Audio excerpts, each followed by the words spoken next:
Notebook LM இதை பற்றி நேற்று ஒரு காணொளி போட்டிருந்தேன். அதற்கு நீங்கள் தந்த வரவேற்பிற்கு நன்றி. நோட்புக் எல்எம் எவ்வளவு அற்புதமான விடயம் என்றால், உங்களுடைய ஆக்கங்களை நீங்கள் அதிலே உட்புகுத்திய பின்னர், அப்லோட் செய்த பின்னர், அவற்றை கொண்டு என்னென்னலாம் செய்யலாம் தெரியுமா?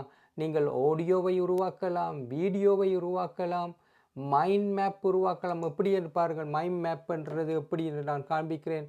ரிப்போர்ட்ஸ் உருவாக்கலாம், ஃப்ளாஷ் கார்ட்ஸ் உருவாக்கலாம், குயிஸ் உருவாக்கலாம், இன்ஃபோகிராஃபிக் உருவாக்கலாம், ஸ்லைட் டெக் உருவாக்கலாம், டேட்டா டேபிள் உருவாக்கலாம். இப்படி பல விடயங்கள் அதிலே வந்து கொண்டே இருக்கின்றன. இதிலே இப்படியாக நீங்கள் இந்த இன்ஃபோகிராஃபிக்கை உருவாக்கலாம் என்று கூறினேன். உங்களுடைய இதை வைத்துக்கொண்டே இப்படியே செய்ய முடியும்.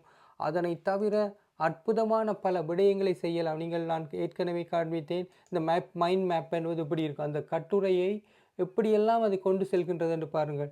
அந்த கட்டுரையை என்னென்ன வடிவாக ஒரு அந்த கட்டுரையில் என்ன விடயங்கள் அடங்கி இருக்கின்றது என்பதை அப்படியே காண்பிக்கின்றது. இப்படியாக இந்த மைண்ட் மேப்பை செய்யும். அதனை தவிர எக்கச்சக்கமான விடயங்கள் இந்த நோட்புக் எல்எம்மிலே செய்யலாம். அதனை தவிர எக்கச்சக்கமான விடயங்களை இந்த நோட்புக் எல்எம்மிலே செய்யலாம்.